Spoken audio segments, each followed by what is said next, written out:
This is something I've had conversations with my good friend Dan Plesac, who pitched 18 years in the big leagues as a reliever. We've talked about it a lot. And you've had managers that were really good at this. What is this that we're talking about? It's not just managing a bullpen. That's what you see as a fan when you go to a game. When a reliever comes in, the manager gives them the ball. What really irks relievers is when they warm up, they don't get in the game. Then they're told to get up again. They warm up. Maybe they don't get in a game. And then eventually they get in, and now they're exhausted. This has happened before in Major League Baseball games. This is the stuff you don't see that matters behind the scenes. Bo Porter, former manager of the Houston Astros, this was part of your job. So, Dan, as a former reliever, give me a manager who did this aspect of managing a bullpen the best in your career. Jim Leyland. Why was he so good? Because he was very cognizant of getting you up and giving you time to get up. Like, he took responsibility to accept that, okay, you were out there paying attention to a game. And I will say this, as a reliever, a lot of times when you're not ready, it's not the manager's fault, it's the reliever's fault. Because I think each reliever, when a game starts, you kind of know what is your area of the game. If you're a long reliever, get your rear end down there when the game starts, and you have to be ready innings 1 through 5. Okay. If you're a middle guy, a setup guy, you can kind of wait till the 5th or 6th inning. And I think what Jim Leyland did is you kind of knew when that phone rang. Any bullpen, any good bullpen will tell you when that phone rings, guys know who it is. To me, 2 big keys.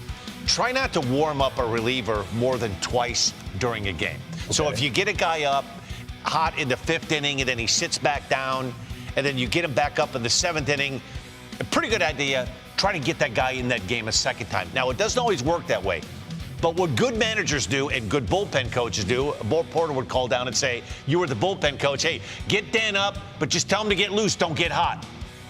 So that means, like, get up, and that means just get ready, just throw a little bit, but don't, because we might not bring you in. We want to see how this inning's going to play out. And that way you don't waste a lot of bullets. So number 2, don't allow a long time to lapse in between getting the same reliever up in a game. Okay, I think what most bullpen guys dislike the most, if you're going to get up and you get hot in the 3rd inning. You get up, you get hot, you give them the hat, you're like, hey, you're ready. They don't put you in. Then you sit there in the 3rd inning, the 4th inning, the 5th inning, and all of a sudden you've kind of used some bullets already. And then the callback comes back and they get you back up in the 7th. It's hard to recreate that again once you've fully gotten hot and ready to come into a game. Okay, so you don't have to name a manager for me. Leyland was the best. Did you ever have a manager that struggled? No, I was really lucky. I was with some really good managers. Okay, good. Experienced managers. I never really had a bad experience in a bullpen. But this is a top priority for a manager? How would you describe it?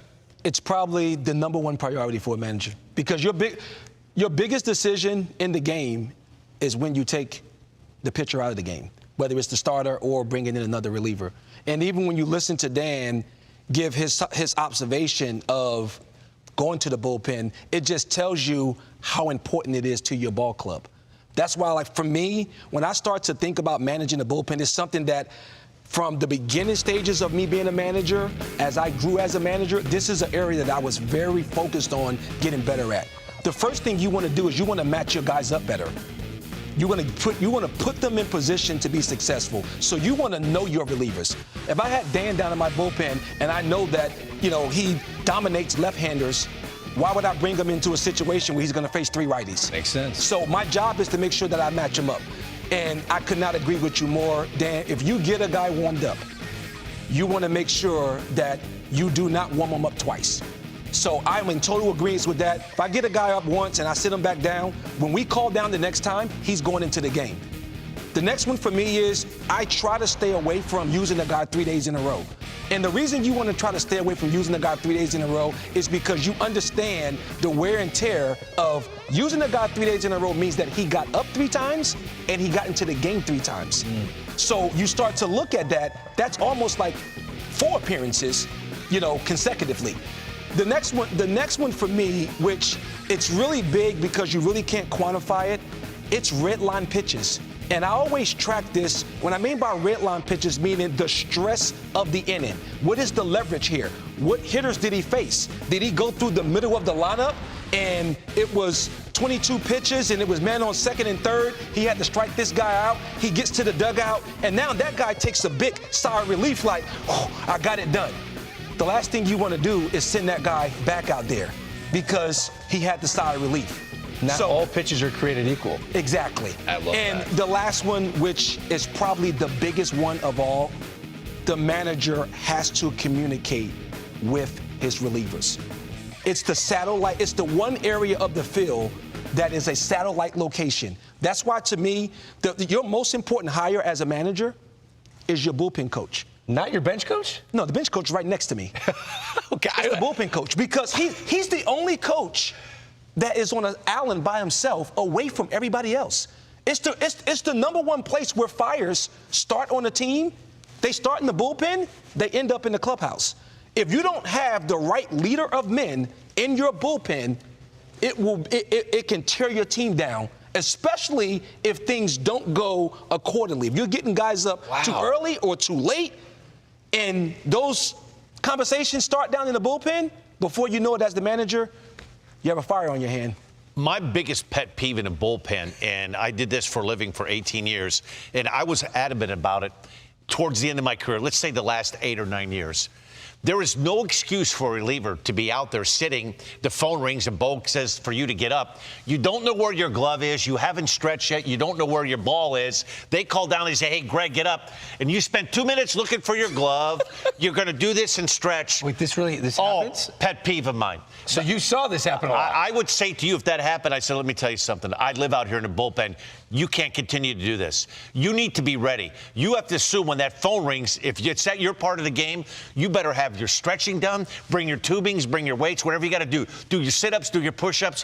When that phone rings, don't waste the precious 2 or 3 minutes walking around finding your glove and doing all these stretches and bands. You've had a lot of time. You've had enough time while the team was hitting so that you're warm. When that phone rings, you can get up. Does everyone give the hat, I'm ready, pretty much the same amount of time? No, they don't.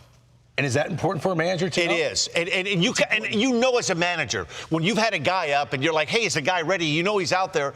And those are little subtle things that tell you the guy doesn't really want a part of a game. And it's because if you really wanted a game, there were many times that I wasn't close to ready. But I knew I had those 8 warm-up pitches that if he's calling out for me to come out to get Barry Bonds or to get Tony Gwynn and he get credit, I would say, yeah, I'm ready. Because I knew I had 8 warm-up pitches. Because if he wanted me to get in quickly to get ready, you could get ready in those 8 warm-ups. But you could. Other guys, not so fast, right? But you can't manage everybody like that. And that's why, as a manager, that communication factor becomes even more important of understanding each and every last one of your guys. How much time do they need to get ready so it actually helps you make that decision to help them? The biggest problem with relievers is knowing how to properly warm up, too. Quick. Just, it's simple. It really is simple. See, I wish I had Dan in my bullpen. I mean, yeah, it sounds like a demo. How to warm up and get ready as fast as possible for a big moment in a game.